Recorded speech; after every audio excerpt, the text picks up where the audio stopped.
sobre a elaboração do relatório de controle interno para a prestação de contas anual, convidamos o coordenador de análise de contas dos governos municipais, José Clemente Maria Ferreira Santos, graduado em Ciências Contábeis pela UFMG, é mestre em Controladoria e Contabilidade pela UFMG e especialista em Gestão Fiscal e Administração Pública pela Faculdade Arnaldo. Olá pessoal, boa tarde a todos. Primeiramente eu queria agradecer a oportunidade de estar aqui.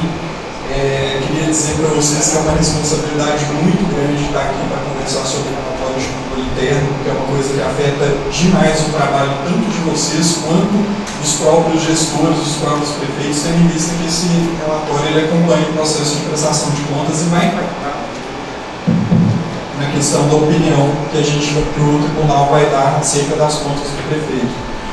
É uma responsabilidade muito grande também, a gente está aqui tendo essa conversa depois do almoço. Eu sei que é um assunto puxado, é um assunto que é muito denso.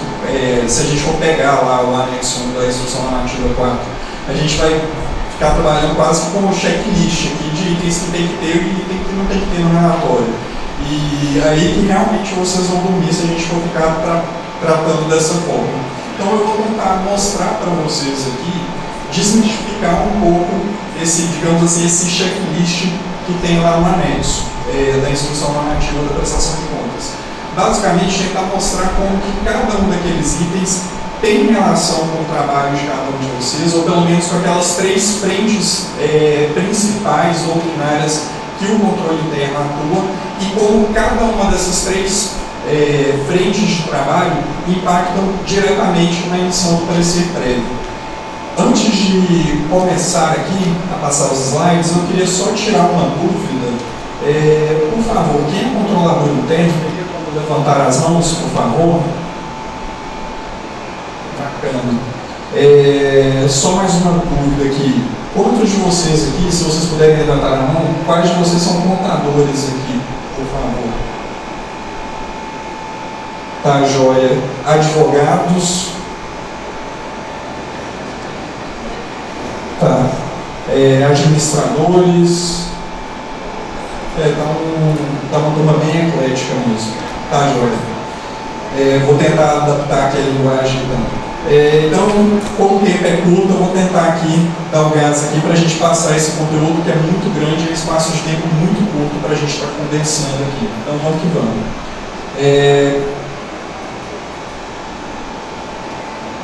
Primeiramente, eu quero trazer aqui para vocês a principal definição de controle interno que a gente trabalha, seja no âmbito do setor privado ou seja no âmbito do setor público, que é a definição de controle interno do COSO. E aí, mais para frente, eu vou mostrar para vocês como cada uma dessas definições, cada parte dessa definição, casa exatamente com os requisitos para aprovação, os requisitos legais para a emissão de um parecer prévio pela aprovação das contas, assim como também vou mostrar para vocês como cada um desses itens que estão lá naquele checklist da instrução normativa bate com cada um dos pontos desse conceito aqui. Isso tem todos aqueles itens que estão no checklist. Esse microfone acho que está falhando. Cada um desses itens bate com uma das três frentes de atuação que o COSO propõe para que sejam abordadas pelo controle interno, que são a emissão das atividades por meio do relatório contábil, a questão do acompanhamento das operações efetivamente e a questão da conformidade com leis e regulamentos. Então vamos que vamos. O que é o controle interno? É um processo conduzido pelo Conselho de Administração, pela administração e pelo corpo de empregados de uma organização. Então a primeira coisa que chama a atenção desse conceito é o seguinte: a gente não vê aqui que o processo do controle interno é conduzido diretamente pelo controlador interno ou pelo auditor interno. Isso é uma coisa que chama muita atenção, porque às vezes, principalmente para o gestor, às vezes na cabeça do gestor fica, olha, o controle interno que vai fazer lá o controlador interno, é o auditor interno. Mas não necessariamente. O controle interno ele permeia cada atividade que a administração faz, e o controlador interno ele vai estar ali como se fosse um maestro dessas operações, de todos esses controles. Ele vai estar ali basicamente no nível macro das operações, avaliando, olha, quais são os riscos que cada uma dessas atividades que estão sendo executadas ensejam para a administração, e o que a administração está fazendo face a esses riscos, quais são os controles que a administração tem para cada um desses riscos.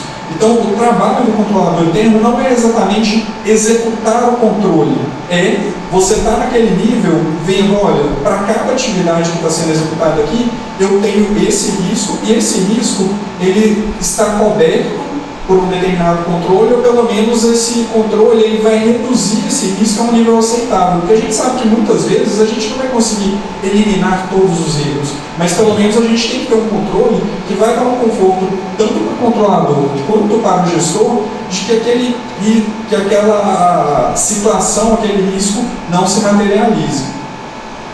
E basicamente, qual que é a finalidade disso tudo? Porque, ok, a gente tem uma série de atividades de controle que vão estar sendo executadas pela administração, e com o controlador interno, o auditor interno, fazendo essa verificação se esses controles estão atendendo a esses objetivos, estão cobrindo esses riscos, mas com qual finalidade?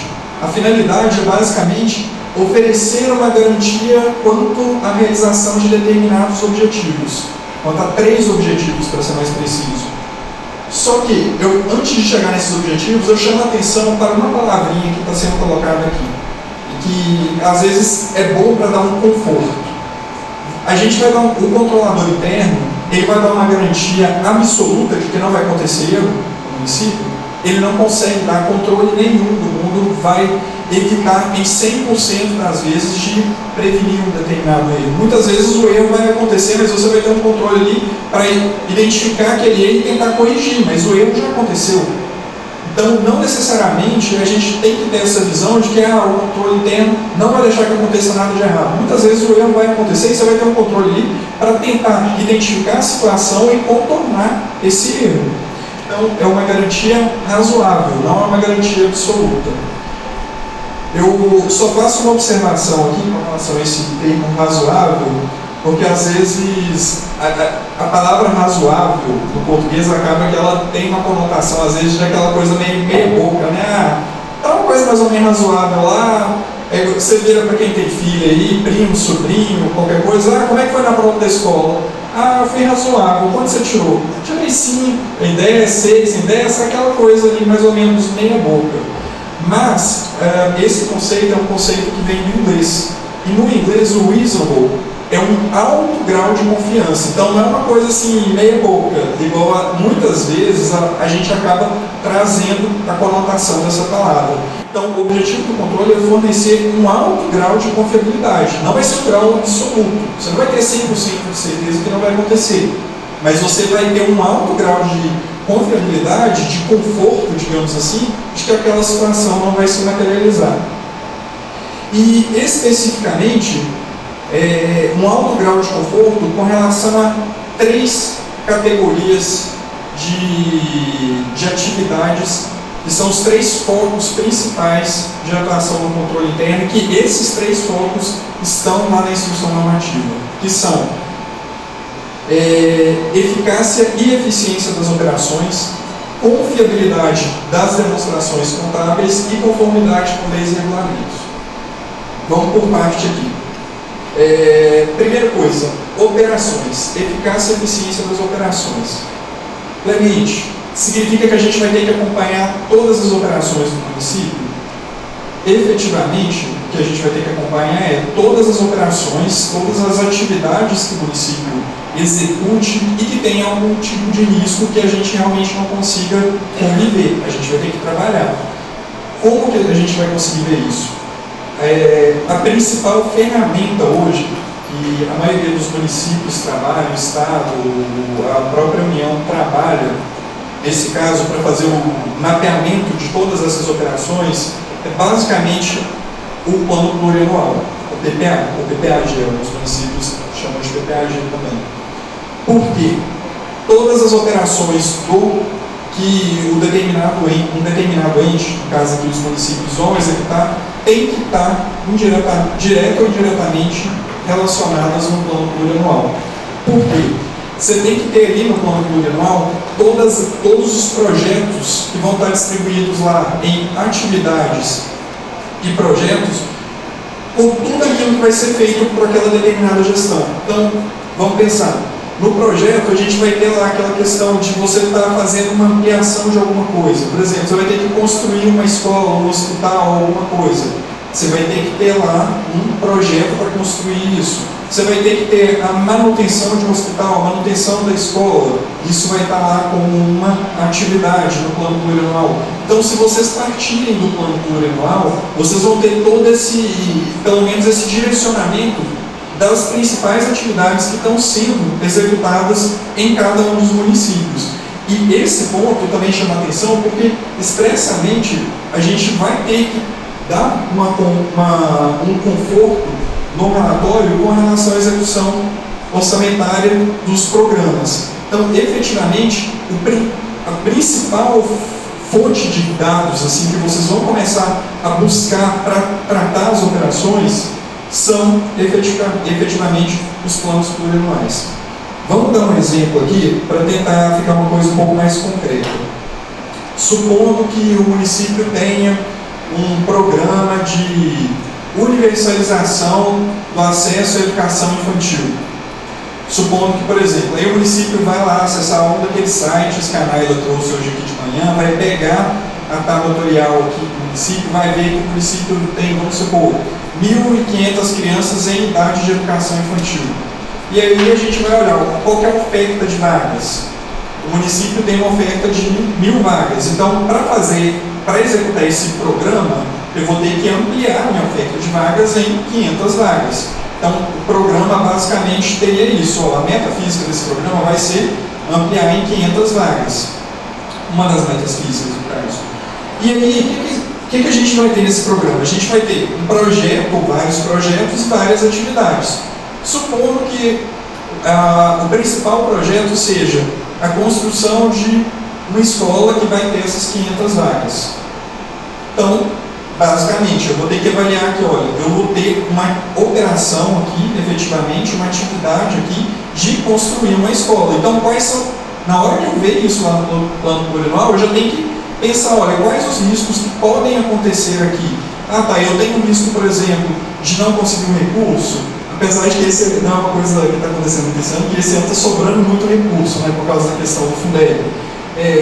Mas você pode ter um risco, por exemplo, de iniciar um processo licitatório e você não conseguir contratar um profissional, uma empresa de engenharia para fazer essa obra. A gente pode ter algum problema na própria execução.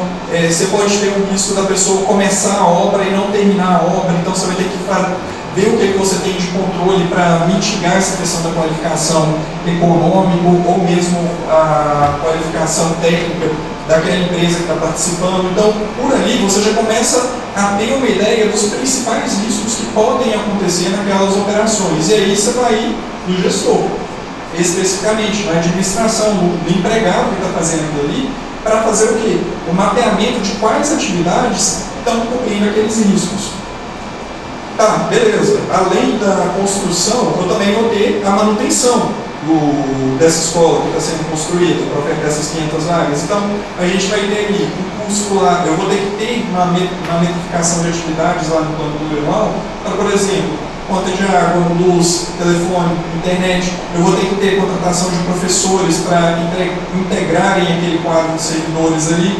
Então, a partir disso, a gente já consegue mapear uma série de operações que o município tem que fazer e quais são os principais riscos que estão ligados àquelas operações. E aí, qual que é a função do controlador? Efetivamente, ir lá em quem está fazendo isso e tentar identificar o que está sendo realizado de atividade de controle para fazer face a esses riscos, ou para pelo menos reduzir esses riscos a um nível aceitável.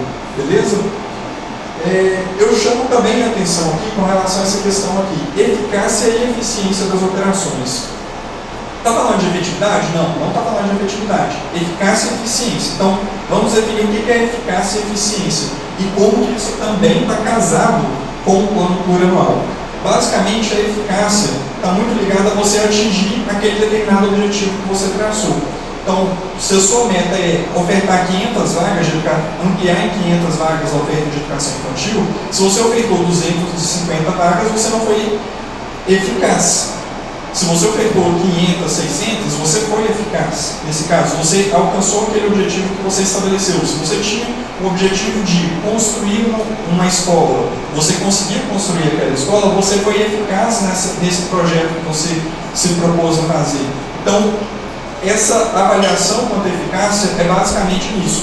E o controle interno tem que avaliar a eficácia, ou seja, o atingimento dessas metas que foram propostas, foram estabelecidas. O segundo ponto é a eficiência. A eficiência é basicamente a questão do melhor uso possível daqueles recursos que foram disponibilizados, seja recurso financeiro ou recurso humano, insumos, materiais, etc. Então, nesse caso, como que a gente consegue avaliar isso? No plano plurianual, a gente tem todas essas informações. As metas físicas são os principais indicadores que a gente tem de eficácia. E quando a gente está falando aqui de eficiência, a própria meta financeira é o principal indicador de eficiência. Então, você consegue fazer toda a narração da operação por meio de quais são os riscos, para cada operação que está sendo estruturada pelo município, para que, afinal de contas, o PPA tem aí as principais operações que estão sendo pensadas para o município ao longo dos próximos 4 anos. Então, você consegue ali, no plano plurianual, para cada operação que está lá, você consegue rastrear o que você tem lá de eficácia, eficiência para cada uma daquelas métricas que foram estabelecidas. O segundo grande campo de atuação do controle interno é exatamente aqui na confiabilidade das demonstrações contábeis, das demonstrações financeiras. Nesse ponto aqui, não significa que o controlador interno tem que ser contador e ele tem que ir lá revisar o balanço, tem que quase fazer a contabilidade para ter certeza de que tudo aquilo está certo. Não, a função aqui é entender, basicamente, o que pode ter de grande risco sobre as demonstrações contábeis. E principalmente pensando naquilo que pode impactar na emissão de parecer prévio. Então, vamos dar um exemplo aqui para ficar um pouco mais claro para vocês. Por exemplo, o que pode impactar negativamente a emissão de parecer prévio? Por exemplo, a contabilidade do município não está batendo com as informações que foram encaminhadas via SICOM. Você pode ter um problema muito grande se a contabilidade do município não está batendo com a informação que está no SICOM. Então, por exemplo, um teste que você já consegue verificar ali para ajudar o gestor a não ter problema na prestação de contas. Confrontar a contabilidade com aquilo que está sendo informado lá no fiscalizando com o TCE, que é a consolidação de tudo aquilo que foi reportado no SICOM. Um outro ponto de atuação muito importante é verificar a questão da integridade dos dados. Tudo aquilo que era para estar registrado na contabilidade foi registrado. Tudo aquilo que foi registrado foi contabilizado da forma correta em termos de débito e crédito.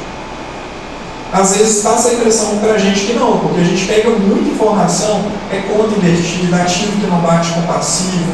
Então, realmente, é uma coisa assim que precisa pensar em termos de controle o que é feito. Então, muitas vezes você não vai ter a resposta para isso, mas o que você pode fazer? Ir lá no contador e olha, o que você está fazendo de atividade para não deixar com que isso aconteça? O que você tem de atividade de controle para garantir que tudo aquilo que deveria ser registrado foi registrado, que não ficou, por exemplo, uma nota fiscal na gaveta lá, não deixou de fazer o empenho que era para fazer, não deixou de fazer, não ficou uma medição pendente de você ir lá e fazer a liquidação.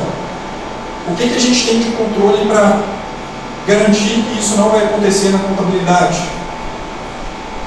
Além disso, o que temos de controle para garantir que a contabilização está sendo feita da forma correta?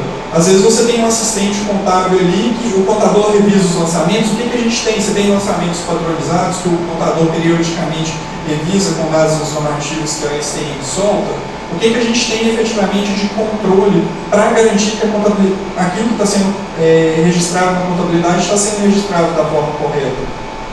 Então, Essa é uma segunda grande área de atuação do controle interno. A terceira é a conformidade com leis e regulamentos cabíveis. Esse ponto aqui também pega demais em prestação de contas. Porque o processo de prestação de contas, além de olhar toda a questão da contabilidade, a gente avalia muita coisa de regularidade com algumas exigências legais e constitucionais. Então, o que, por exemplo, já pode ser uma métrica? Olha, verificar o que a gente tem de atividade de controle para verificar, para assegurar que todos aqueles requisitos que estão na Constituição ou na Lei de Responsabilidade Fiscal, na 4320, estão sendo devidamente seguidos. É quase um checklist mesmo. Você pega lá, vamos supor, a Constituição, tem lá estabelecendo os índices lá de educação, saúde. O que o município tem de acompanhamento, de atividade de controle regular para saber se o gestor está cumprindo ou não cumprindo aquele índice?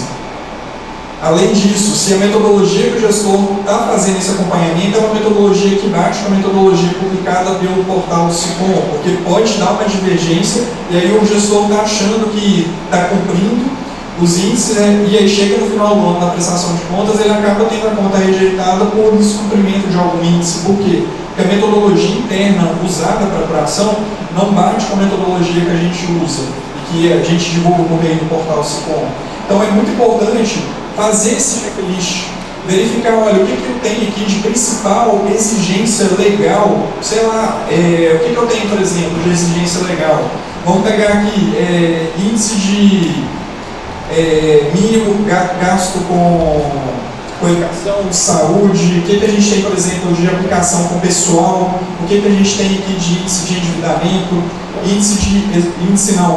como que estão os meus controles para atender os requisitos estabelecidos para execução orçamentária lá no 4320, o que realmente para cada item daquele eu tenho de controle para não deixar que aqueles principais indicadores, aquelas principais irregularidades não aconteçam. Bate muito por aqui. E esse ponto aqui, principalmente esses exemplos que eu dei aqui, são os principais exemplos de coisas que costumam ensejar um processo de rejeição de contas no final do ano para o gestor. Então, se você já tem um controle que já faça esse tipo de acompanhamento, já aponte que está acontecendo aquela situação para o gestor, quando chegar no final do ano, muitas vezes o gestor já conseguiu resolver, já conseguiu sanar aquela situação. Beleza? E agora, só para deixar claro aqui que eu vi que a maior parte do pessoal que não é controlador interno. Então, para os gestores, cara, por que eu vou ter que valorizar o controle interno para não ter problema na prestação de contas? Vamos ver aqui os requisitos estabelecidos lá na lei orgânica do tribunal para que a gente possa emitir um parecer prévio pela aprovação das contas. Olha isso. A emissão do parecer prévio poderá ser pela aprovação das contas quando ficar demonstrada de forma clara e objetiva a exatidão dos demonstrativos contábeis. Um dos campos de atuação que eu acabei de colocar é a questão justamente da confiabilidade das demonstrações contábeis. A compatibilidade dos planos e programas de trabalho com os resultados da execução orçamentária. Isso está diretamente relacionado com o quê? Com o plano plurianual, com a dimensão de operações. E a correta realocação dos créditos orçamentários e o cumprimento de normas constitucionais e legais. Isso aqui está diretamente relacionado com o quê? Conformidade com leis e regulamentos. Então, observem que o conceito de controle interno permeia todo o processo de prestação de contas. Se você tem um controle interno autônomo, independente, que tenha força para executar cada uma dessas três dimensões do trabalho, essas três atividades típicas e clássicas do controle interno, muito possivelmente o gestor não vai chegar no final do ano e ter um problema de rejeição de contas. Por quê? Porque os problemas já apareceram antes, e aparecendo antes, o gestor consegue fazer alguma medida ali para tentar sanar algum problema. Então, é muito importante a gente ter essa definição do link, de que a gente tem do conceito de controle interno, desse conceito aqui. Às vezes as pessoas até me perguntam, por que você traz o conceito do COSO para uma apresentação do setor público? Esse conceito é o conceito mais usado na academia, é o conceito mais usado no mercado, mesmo pós-graduação na área pública, e a gente vai ver daqui a pouco que esse conceito, embora seja do setor privado, classicamente usado, ele foi 100% incorporado pelo setor público por meio da Imposai. Então, é um conceito assim que... E ele tem link direto com os requisitos para emissão do parecer prévio. Daqui a pouco a gente vai ver que esse conceito tem link direto para aquele checklist dos itens mínimos que tem que compor o escopo do relatório que é emitido no final de cada exercício. Beleza? Adicionalmente, eu chamo a atenção aqui para o seguinte. Às vezes a pessoa ainda fica, mas por que isso é importante no conceito de prestação de contas de governo? Uma das competências, é uma competência inclusive constitucional do Tribunal de Contas, é justamente a avaliação do sistema de controle interno, no sentido de verificar se está funcionando corretamente, com estrutura adequada.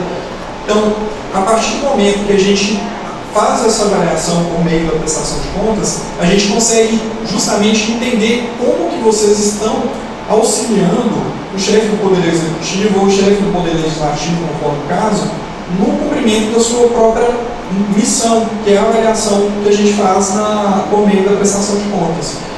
E um ponto que eu sempre chamo a atenção é para o seguinte, para a gente verificar se o sistema está funcionando corretamente, a gente tem que ser munido de informações para isso. Muitas vezes a gente vai conversar com o pessoal, inclusive aqui hoje, eu já conversei com algumas pessoas ali fora que comentaram, eu tenho meio equipe, ou sou eu e mais um auxiliar, um estagiário, para conduzir todo o controle interno de tudo aquilo que eu falei. Para pensar, você vai ter que avaliar todas as operações do município, você vai ter que avaliar a contabilidade do município, você vai ter que ver a questão de conformidade com leis e regulamentos. Às vezes na procuradoria, só para ver o item de regularidade, conformidade com leis e regulamentos, você tem umas 5, 6 pessoas. Mas para avaliar controle interno, você tem 1 a 2 pessoas. Então como que você vai fazer isso tudo e como que a gente do lado de cá vai conseguir ajudar vocês? Se vocês mostrarem, por exemplo, como que é a estrutura de vocês. Então é importante que no relatório vocês não se restringam todos aqueles itens que estão lá quase como se fosse um checklist para vocês. Não, vocês têm que efetivamente usar aquilo ali como instrumento para mostrar, olha, frente a essa estrutura que eu tenho, eu consegui fazer isso. Porque senão a gente realmente fica... Gente, e isso é um parênteses que eu acho importante de ser colocado aqui. Muitas vezes a gente, quando vai avaliar a prestação de contas, a gente tem que tomar um pouco de cuidado, porque a gente tem um número frio do SICOM. É o que a Ana Paula falou aqui, muitas vezes a gente trabalha com um dado muito frio.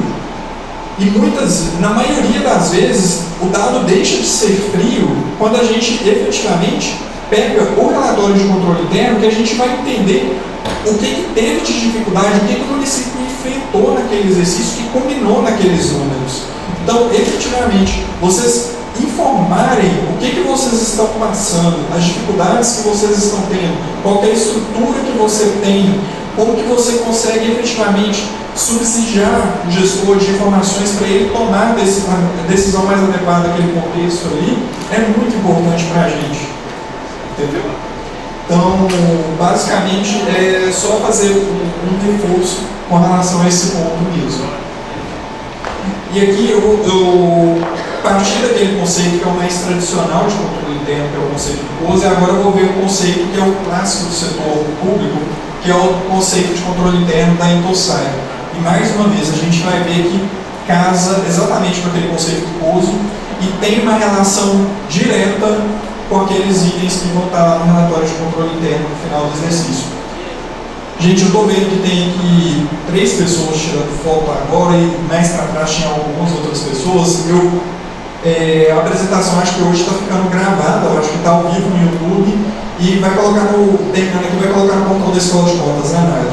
Então, vocês vão ter a apresentação completa, não precisam se preocupar, é só depois consultar mesmo. Então, basicamente, o que é esse conceito aqui? O que ele traz? Primeira coisa, o que é Intosai? Por que eu estou falando de Intosai e setor público aqui? E por que o POSE não é setor público? Basicamente, a Intosai é como se fosse uma organização internacional de todos os tribunais de contas. A grosso modo seria isso, é o que chamam de entidades de fiscalizações superiores. No caso do Brasil, o Brasil é representado na Intosai por meio do TCU.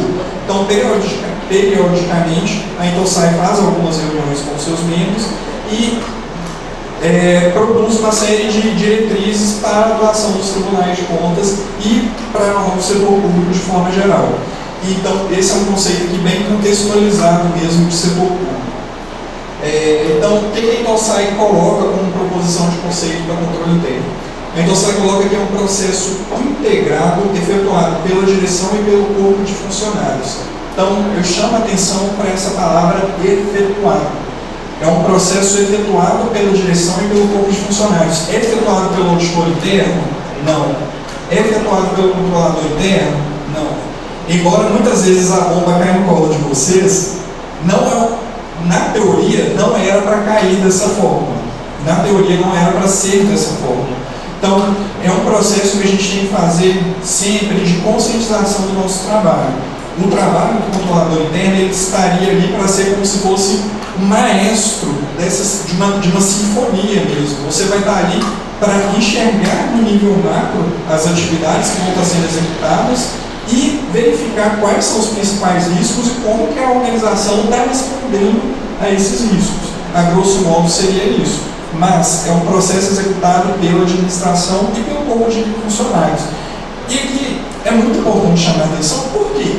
Que você pega o conceito tanto do setor privado quanto do setor público e não coloca que o próprio auditor interno, o controlador, tem que executar isso. Porque ele não tem poder de decisão. Na realidade, quem decide é o gestor. Às vezes você vai lá, apresenta, olha, eu estou aqui com esse problema aqui, eu tenho essa proposição aqui de situação para resolver esse problema, mas às vezes o gestor não acata.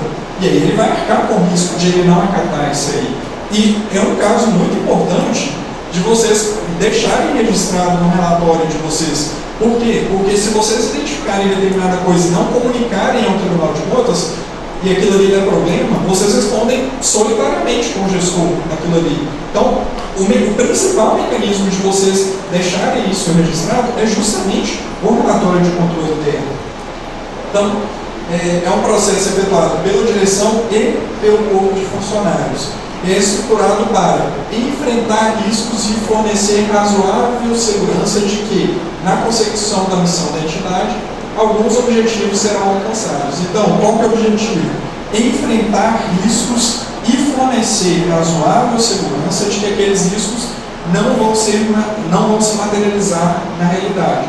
Ou se pelo menos aqueles riscos acontecerem, aqueles riscos vão acontecer de forma mais suave, de forma que não vai afetar tanto, ou então você vai identificar o risco e vai corrigir depois que o problema já aconteceu. Você tem alguma atividade ali para poder mensurar isso. E com relação a alguns, você vai dar digamos assim, esse conforto para o gestor, né, com relação a alguns determinados objetivos. E quais são esses objetivos? Execução ordenada, ética, econômica, eficiente e eficaz das operações. Observem que bateu certinho o termo como o termo que está lá no conceito do uso. Cumprimento das obrigações de accountability. Dentro das obrigações de accountability, o principal mecanismo é justamente a elaboração dos demonstrativos contábeis.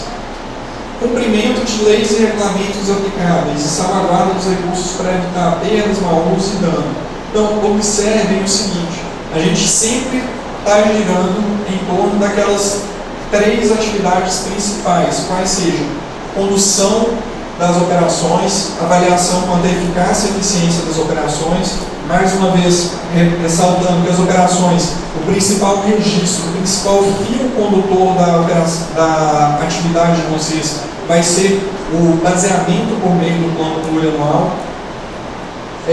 Cumprimento das obrigações de accountability, ou seja, o processo de elaboração dos demonstrativos contábeis, o processo de prestação de contas, porque o accountability está diretamente relacionado com a prestação de contas e a responsabilização, e no caso das contas do prefeito, isso está diretamente relacionado com o processo de edição de parecer prévio no final do exercício. Cumprimento de leis e regulamentos aplicáveis. Isso aqui é o que realmente volta para aquela questão e é, na realidade, o que mais acontece no caso do setor público, que é essa questão da preocupação com todos esses requisitos legais que a gente tem que estar cumprindo. E salvaguarda dos recursos para evitar perdas, mau uso e dano, que isso também está direcionado à questão das operações, para que essa perda, esse mau uso não aconteça na execução das operações. Uma outra coisa que é importante a gente ressaltar é o seguinte: o controle interno, ele integra a estrutura da administração, ele não faz parte da administração, embora ele integre a administração. E por que ele integra a administração? Justamente enquanto órgão, enquanto meio que vai subsidiar a administração de informações para a sua tomada de decisão. Ou seja, você vai identificar os principais riscos para cada uma daquelas operações que a gente já conversou anteriormente e mostrar para a administração: olha, eu tenho essa operação aqui e determinados riscos podem acontecer aqui, esses riscos podem se materializar. Para cobrir esses riscos aqui, a gente pode fazer tal medida A, B ou C. Se você não sabe, muitas vezes você pode sentar, sei lá, ir lá no secretário de educação, no secretário de saúde, ele vai te direcionar, alguém lá dentro da respectiva pasta, para te ajudar a pensar uma solução, a pensar no controle, alguma atividade para ser incluída na rotina daquela secretaria para fazer face àqueles riscos, mas é justamente no processo aqui de assessoria mesmo, é um caráter de parceria, de você sentar: olha, a gente tem esse problema e como que a gente vai enfrentar esse problema? E aí a gente sempre chama a atenção que o caráter, digamos assim, dessa assessoria do controle interno é um caráter muito sugestivo, preventivo ou corretivo. E por que disso, gente? Porque você não tem poder na caneta. Basicamente isso. Muitas vezes você não consegue ir lá e determinar: cumpra, se a gente precisa implementar determinada atividade aqui, está dando problema, sei lá, no almoxarifado do hospital, estou tendo um problema no almoxarifado da escola, estou tendo um problema no fornecimento de medicamentos, na questão dos requisitos contratuais, das informações que estão sendo reportadas lá para o SICOM, no SISOG. Então, efetivamente, muitas vezes não é você que é o encarregado para ir lá fazer isso. Então, você vai sugerir para essas pessoas: olha, a gente está identificando determinados problemas aqui e a gente precisa estabelecer alguma coisa aqui, mas não está na sua mão obrigar a pessoa de fazer aquilo. Então, por isso que é sempre importante essa parceria do controlador interno, ter esse respaldo da administração para que ele consiga ajudar a administração a conduzir, para que ele tenha esse respaldo, para que ele possa efetivamente usar um termo que eu acho que o Sandro usou hoje de manhã, que é fiscalizar para a administração. Como você falou, isso não foi, Sandro? Controlar para a administração. Então, efetivamente, para que ele possa fazer isso, ele precisa de ter esse respaldo. Entendeu? E muitas vezes ele não vai conseguir que isso seja implementado. Se ele não conseguir que isso seja implementado, pensar em alguma alternativa compensatória. Aquela questão: se você não consegue um controle para coibir que aquilo ali aconteça, vamos pensar em um controle compensatório.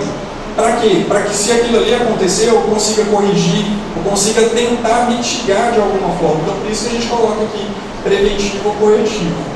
E aquilo ali, esse segundo parágrafo aqui fala aquilo que eu já falei, que é a questão: olha, o gestor pode ou não atender a proposta que lhe seja indicada, sendo dele a responsabilidade e o risco dos atos praticados. Então, nesse ponto aqui, eu chamo muita atenção, porque isso é importante de vocês incorporarem um relatório de controle interno. Por quê? Você faz uma sugestão para a administração, você identificou que tem um determinado risco, fez uma proposição de melhoria, e aquilo ali não foi incorporado pela administração, é importante que você deixe isso registrado no seu relatório. Por quê? Vamos chamar a atenção mais uma vez, lembrando que vocês respondem solitariamente aquilo que vocês identificam e não reportam para o Tribunal de Contas. Qual que é o canal, via de regra, que vocês conseguem reportar isso para o Tribunal de Contas? É por meio do relatório de controle interno. Então, a forma de vocês tentarem deixar isso registrado é justamente o relatório de controle interno que vai acompanhar a prestação de contas no final do exercício. Gente, agora aquela perguntinha para ver se está todo mundo acordado depois do almoço. De quem que é a responsabilidade para implementar o controle interno? É uma responsabilidade do controlador interno essa implementação e manutenção do sistema de controle interno? Exatamente, mas só tem uma pessoa acordada aqui, gente. Vamos lá. De quem essa responsabilidade do controlador interno, sim ou não? Ah, beleza, valeu, obrigado. É isso mesmo. A responsabilidade não é do controlador interno. A responsabilidade pela implementação e manutenção do sistema de controles internos é uma responsabilidade do gestor. E aqui eu trouxe só alguns trechos de normativos adicionais àqueles conceitos. Os conceitos de controle interno já deixam claro que não é uma responsabilidade do controlador interno ou do auditor interno. Mas eu trouxe aqui alguns exemplos normativos que deixam claro que essa responsabilidade é do gestor, se alguém estiver precisando.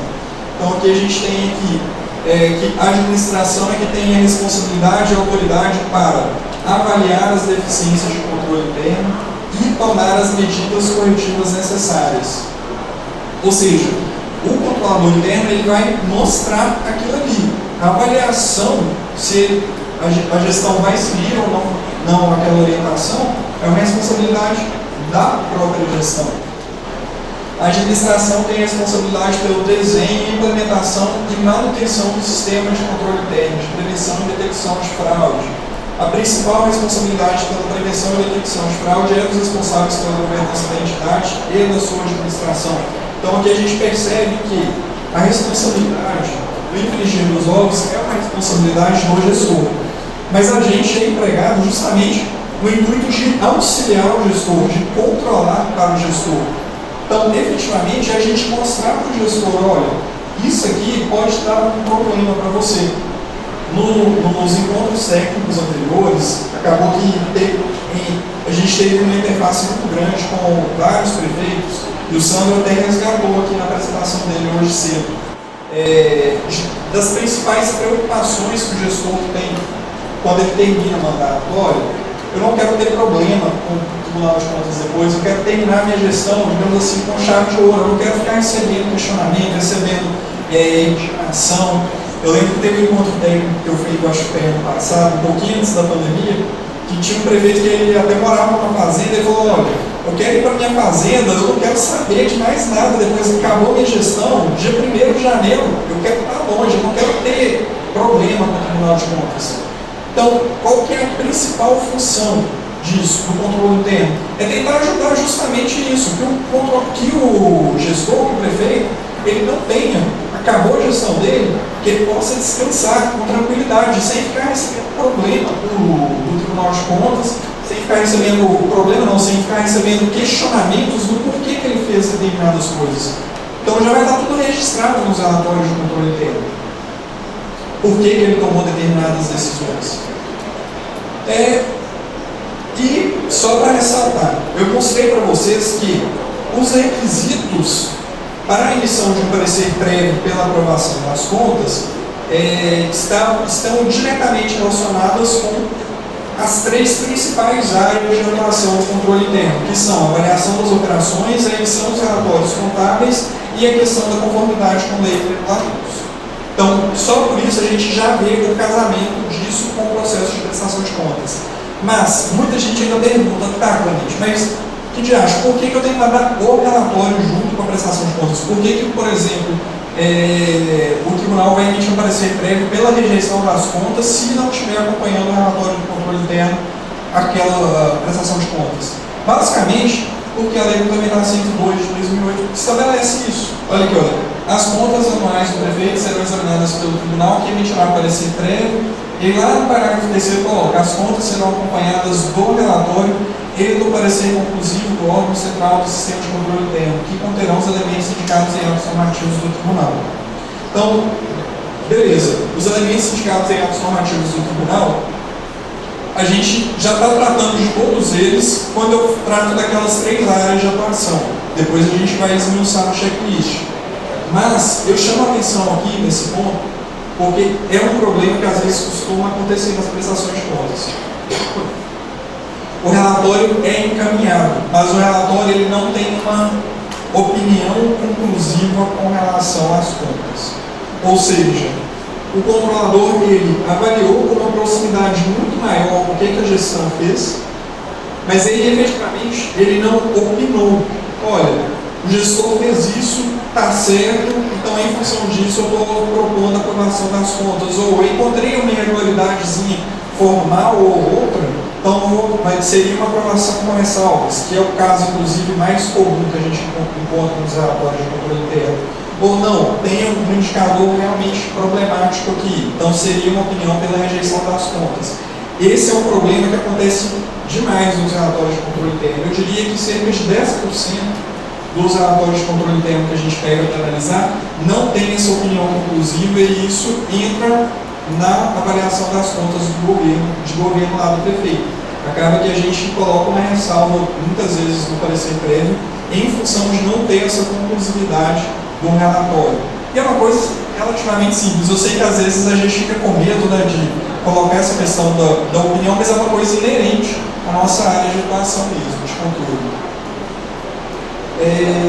E às vezes as pessoas também perguntam, olha, realmente, mas ok, está lá na lei orgânica lá no tribunal, mas por que efetivamente isso, o controle interno, ele tem que fazer esse reporte, ele tem que fazer esse acompanhamento daquilo que está sendo enviado para o tribunal? Por que o controle interno, ele tem que fazer o acompanhamento das informações que vão para o KPMG, para o CISO? Basicamente por causa da Constituição Federal. A Constituição estabelece essa obrigatoriedade de implementação do sistema de controle interno e estabelece dentro dessas áreas de atuação do sistema de controle interno justamente esse suporte ao controle externo, aquilo que está sendo colocado para o controle externo. Então, quando você tem, por exemplo, uma informação com um problema lá no SICOM, em tese, era efetivamente para um controlador interno tentar fazer esse checklist, acompanhar o que está indo lá no fiscalizando com o TCE e o que está lá na contabilidade do município. Por quê? Porque isso impacta na relação que o gestor, que o prefeito vai ter no final do ano com o Tribunal de Contas. E isso também decorre desse apoio ao órgão de controle externo que a Constituição estabeleceu. Então vamos só também tentar ver aqui, que a gente vai ver que todas essas competências que foram elencadas aqui na Constituição, no sistema de controle interno, estão diretamente relacionadas com aquelas 3 áreas de atuação que estão diretamente relacionadas com aquele checklist do relatório de controle interno. Então vamos lá. Qual que é a finalidade desse sistema de controle interno que a Constituição estabelece? Avaliar o cumprimento das metas previstas no plano plurianual, a execução dos programas de governo e dos orçamentos da União. Quando eu estou falando disso aqui, basicamente eu estou falando da avaliação do plano plurianual. O plano plurianual registra o quê? As operações. Então, qual que é o primeiro foco, a principal atividade que o controle interno faz? O acompanhamento das operações que o município realiza. E onde que todas as operações são registradas? No plano plurianual. É lá que você vai ter todas as atividades e projetos da educação, todas as atividades e projetos que a gestão está fazendo em relação à saúde, em relação à mobilidade urbana. Está tudo lá no plano plurianual.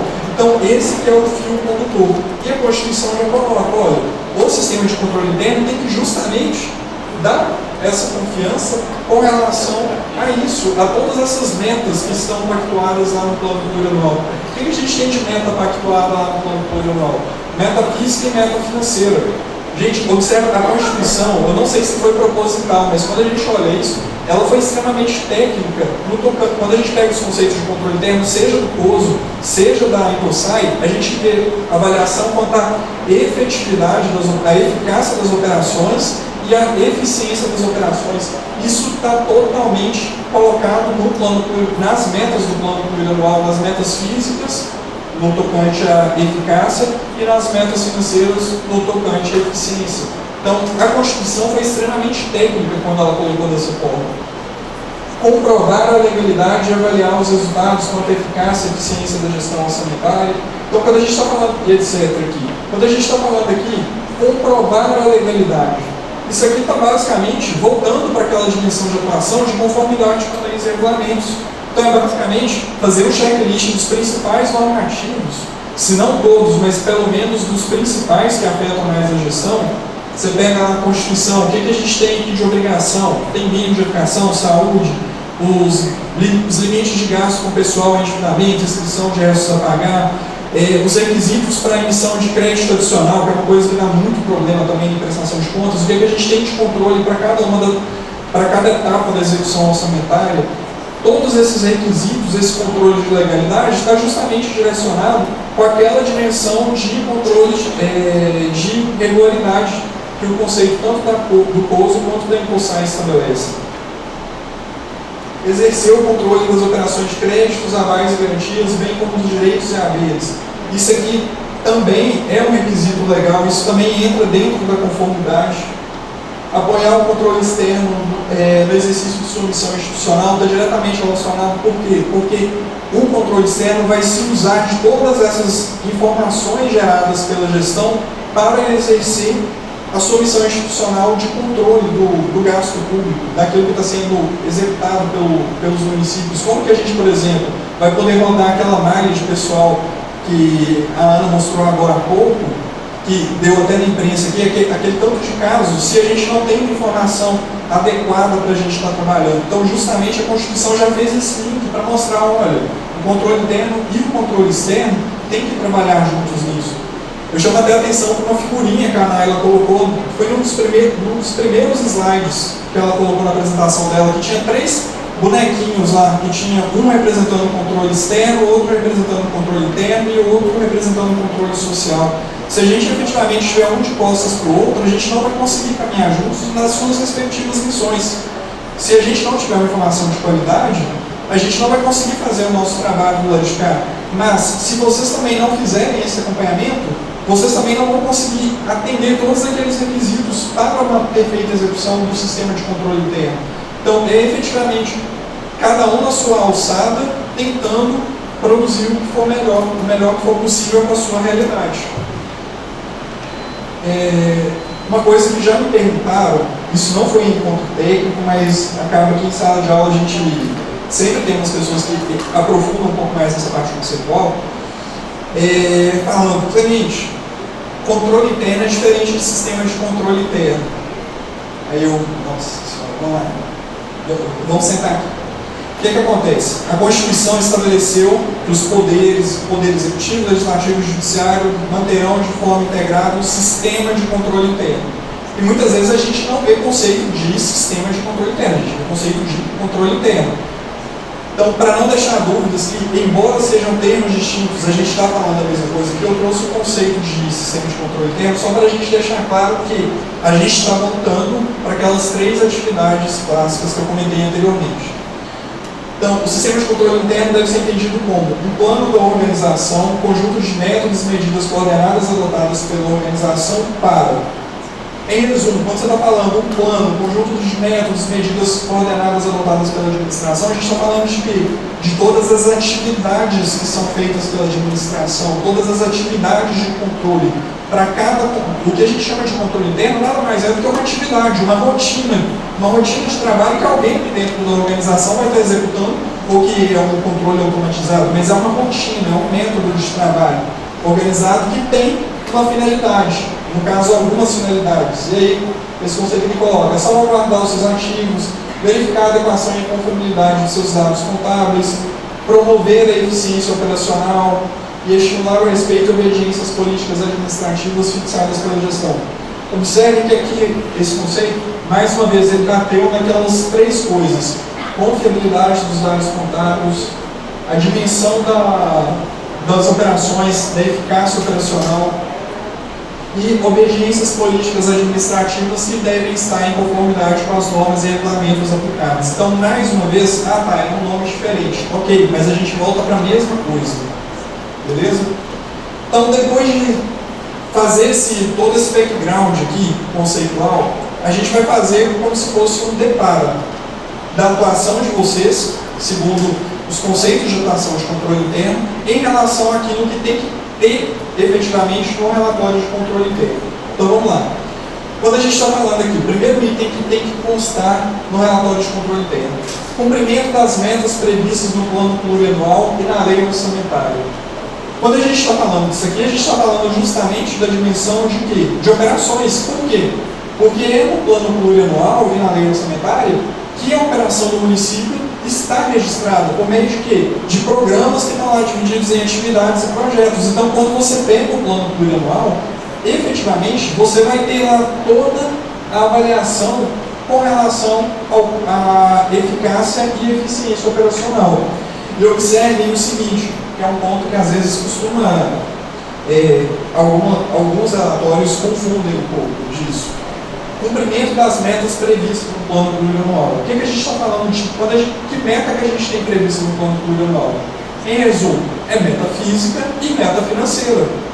Ou seja, uma meta para avaliar a eficácia e outra meta para avaliar a eficiência.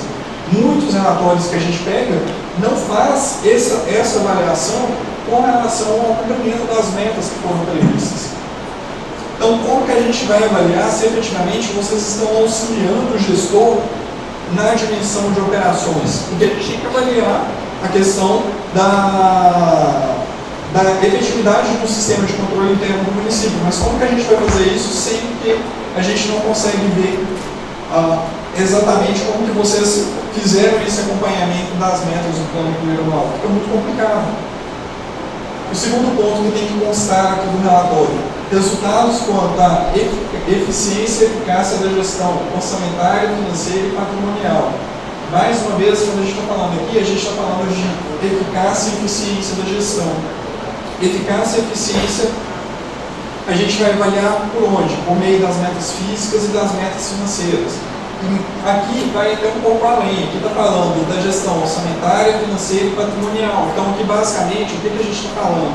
Que vocês têm que mostrar, pegar os principais demonstrativos contábeis que avaliam a gestão orçamentária, financeira e patrimonial, basicamente balanço orçamentário, balanço patrimonial, balanço financeiro, DPP, para que a gente consiga entender como que foi a execução, o atingimento desses resultados. E muitos relatórios a gente não identifica essa análise desses demonstrativos contábeis e como que estão os principais indicadores de resultados desses demonstrativos. Aqui a gente tem observância dos limites para inscrição de despesas em restos a pagar, bem como dos limites das condições para a realização da despesa de pessoal. Isso aqui está diretamente relacionado com a dimensão, cumprimento de normas e regulamentos, no caso aqui da Lei de Responsabilidade Fiscal que estabeleceu esses limites de gasto com pessoal. Aqui também coloca a aplicação de recursos na manutenção e desenvolvimento do ensino, bem como nas ações e serviços públicos de saúde, notadamente quanto ao valor residual que trata o artigo 25 lá da Lei Complementar da Saúde, lá da 141. Mais uma vez a gente está falando de quê aqui? De cumprimento de normas e regulamentos. Então, é aquela ideia que eu falei para vocês, gente, pega basicamente os principais indicadores, pelo menos se a gente não conseguir pegar todos, pelo menos, olha, quais são os principais indicadores de irregularidade que a gente precisa atender, o que a lei estabelece que a gente tem que ter, e faz um trabalho, um acompanhamento, um monitoramento mensal, bimestral, para que a gente não chegue no final do ano e tenha um problema nisso. E deixe isso registrado, como vocês fizeram esse acompanhamento ao longo do ano, dentro do relatório de controle interno. Destinação dos recursos obtidos com alienação de ativos. Isso aqui também é um requerimento de normas e regulamentos, está lá na Lei de Responsabilidade Fiscal. Observância do repasse mensal de recursos do poder, do repasse mensal de recursos ao Poder Legislativo, não do Poder Legislativo, ao Poder Legislativo. Isso também, mais uma vez, normas e regulamentos, está lá no artigo 29A da Constituição. Aplicação de recursos públicos realizadas por entidades de direito privado. Isso aqui também é um requisito legal. A gente tem que fazer esse acompanhamento, principalmente considerando que a execução, quando ela está por um parceiro privado, por uma entidade do setor privado, muitas vezes a gente, na administração, como a gente descentralizou, como outra pessoa está executando, muitas vezes a gente não tem esse feedback de como está aquela operação. Então, seja uma atividade que você passou para o parceiro privado por meio de uma OS, um CIP, OSC, ou seja, por meio de uma concessão, que você vai ter lá todo um contrato estabelecendo as métricas de desempenho, mas isso precisa ser acompanhado de alguma forma. Isso tem que estar refletido lá dentro do relatório de controle interno. Medidas adotadas para proteger o patrimônio público, em especial ativo imobilizado, termos de parceria firmados e participação dos municípios em consórcios públicos, as respectivas leis, impacto financeiro do orçamento, cumprimento da parte dos representantes dos órgãos e entidades do município, dos prazos de encaminhamento das informações por meio do SICOM, porque isso aqui também pode gerar problema na prestação de contas. Então, gente, em resumo, Observe que cada um desses itens que estão aqui no relatório de controle interno, eles decorrem direta ou indiretamente daquele conceito, no primeiro slide que eu trouxe aqui. Ele decorre basicamente daquelas 3 frentes de atuação que o controle interno tem, que são as 3 principais frentes de avaliação que a gente usa como métrica para fins de emissão do parecer prévio. Igual eu mostrei lá naquele slide com aquele requisito que a Lei Complementar 102 estabeleceu para aprovação das contas. Então, basicamente, o escopo mínimo do relatório de controle interno, conforme definido na instrução normativa, é apenas uma decorrência daquilo que a própria Constituição estabelece acerca do conceito de controle interno, daquilo que efetivamente é aquilo que vocês fazem no dia a dia. Então não precisa ter assim, medo. Nossa, relatório de controle interno, prestação de contas, meu Deus do céu, o que eu vou fazer? Não, gente, é basicamente uma decorrência daquilo que vocês fazem ao longo do ano inteiro. É simplesmente colocar aquilo de uma forma sistematizada. Basicamente isso. E o escopo ele deve se resumir aos pontos indicados aqui na instrução normativa, lá na anexo 1? Não. Aquilo ali são basicamente alguns exemplos, alguns pontos mínimos que a gente quer fazer uma avaliação um pouco mais detalhada. Mas aquilo, se você faz uma análise de outros itens, é importante que você leve isso. Por quê? Porque tem que estar registrado que você fez isso de alguma forma. Por quê? Vamos supor, daqui 2 anos dá algum problema, chega alguma denúncia lá no tribunal e vai chegar à conclusão que o controle interno era para ter visto aquilo de alguma forma. Se isso já está registrado lá no relatório do controle interno, você já tem também o seu resguardo de que, olha, isso não entrou no meu escopo de variação daquele ano. Por quê? Por uma limitação, talvez, de uma limitação material, eu não tinha equipe para avaliar todas aquelas áreas. Então, é importante que vocês efetivamente deixem isso muito bem fundamentado para evitar de gerar um problema posteriormente para vocês mesmos ou para o próprio gestor. Então, o relatório, basicamente, ele também tem que evidenciar como que vocês efetivamente auxiliaram o gestor ao longo do exercício.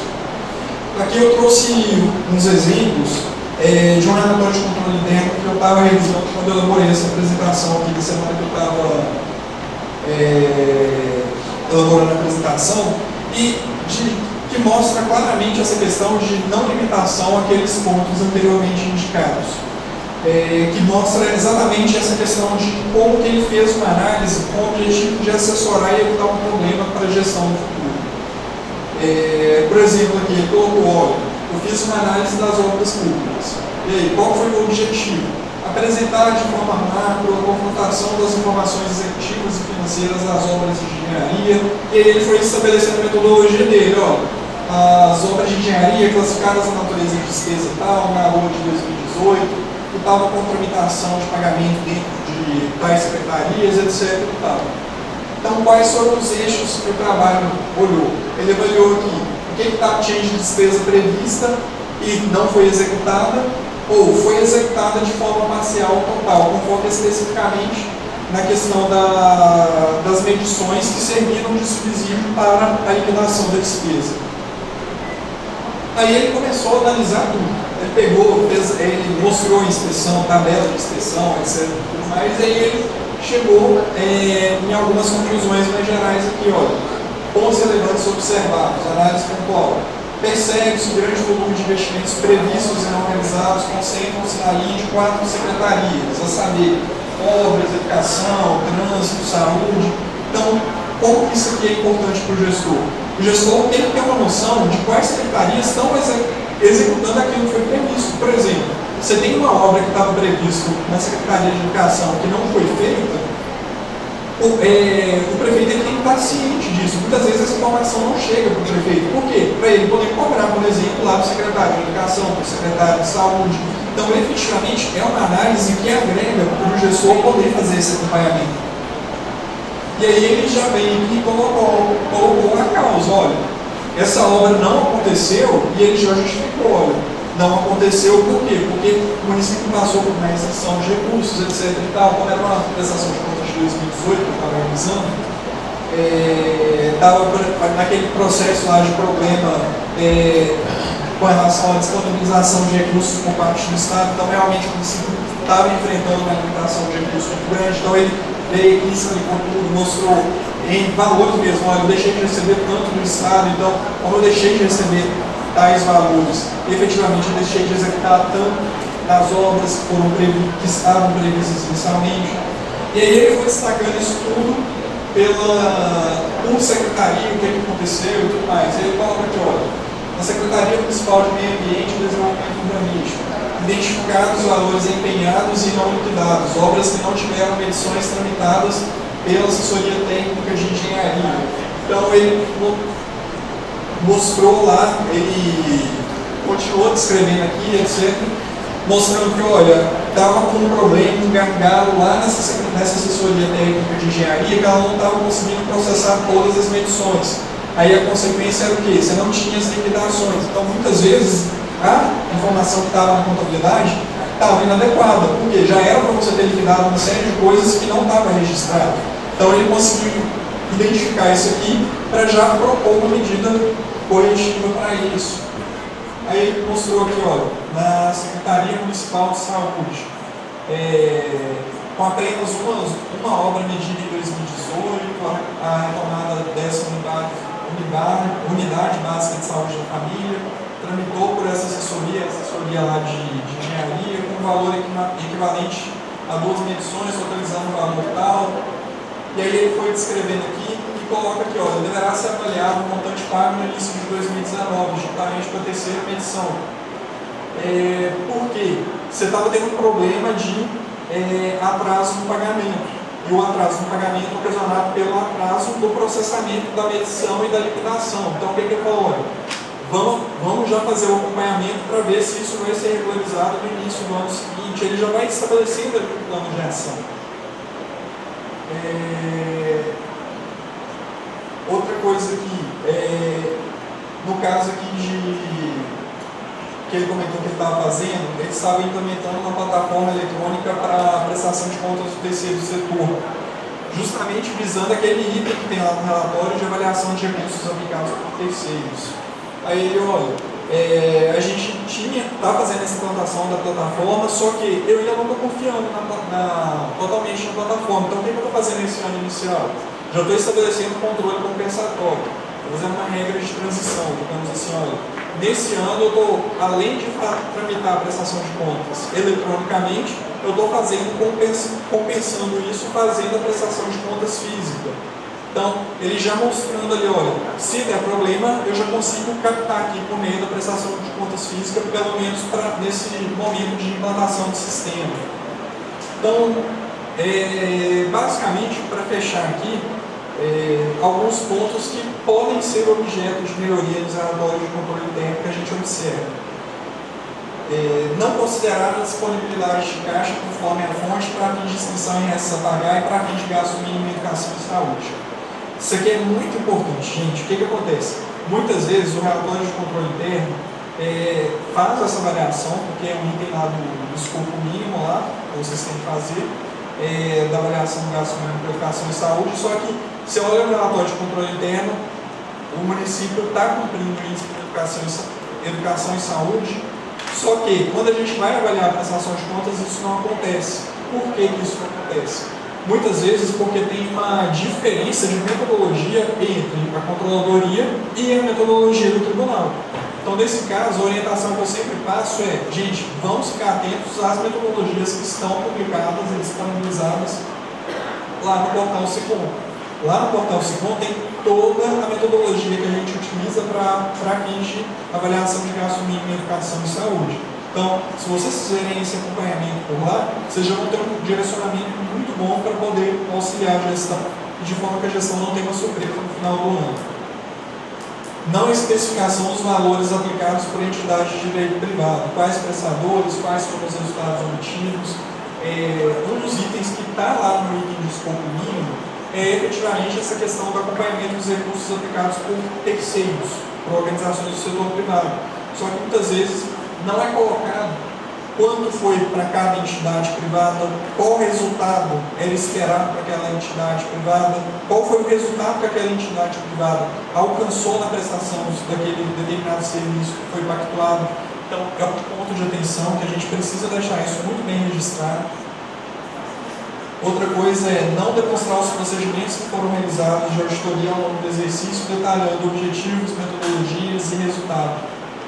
Gente, isso aqui é um ponto muito importante, porque se vocês não demonstram a metodologia que vocês seguiram, qual foi, olha, eu fiz tal e tal fiscalização, mas você não coloca lá qual era o objetivo daquele trabalho, qual foi a metodologia que você seguiu, muitas vezes a gente não consegue entender por que o resultado se deu, por que você chegou em determinado resultado. Então, é muito importante essa questão de deixar qual que foi a metodologia que vocês seguiram registrado no relatório de controle interno.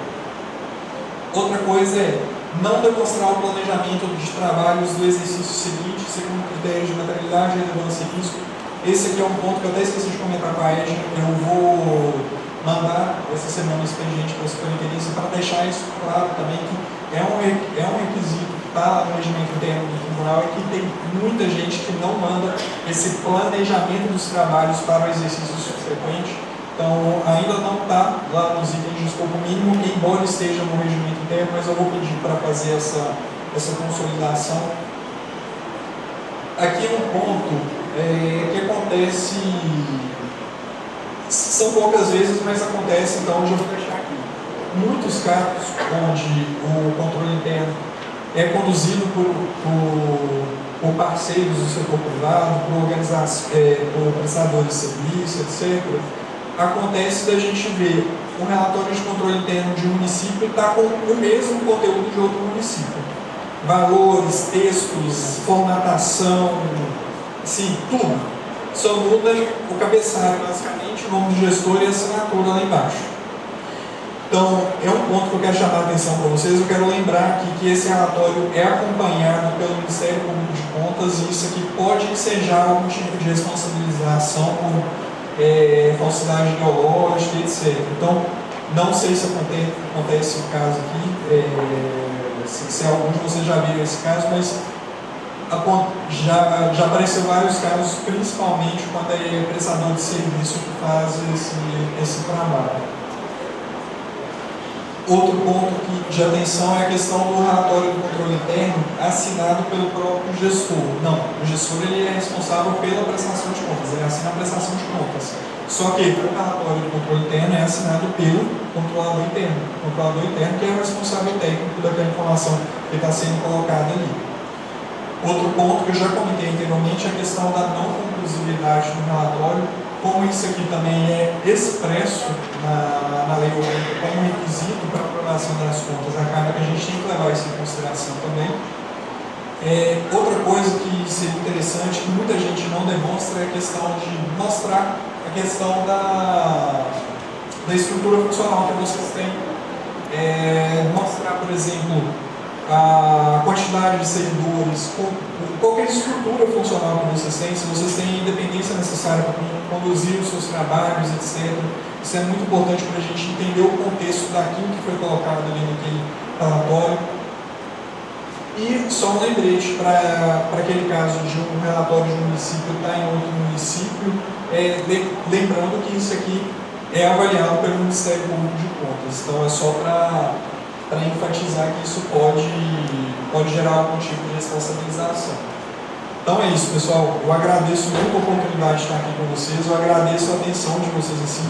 Eu sei que tá um calorão danado, estamos aqui depois do almoço, está todo mundo aqui tentando não cochilar aqui, muita gente veio hoje mesmo, muita gente de outras cidades que madrugou para poder estar aqui. Eu quero agradecer a cada um de vocês por terem vindo, terem mostrado essa atenção para a gente. Eu quero deixar registrado aqui meu muito obrigado a cada um de vocês e colocar à disposição. Tá joia? Um abraço, fiquem com Deus. Até a próxima. Tchau, tchau.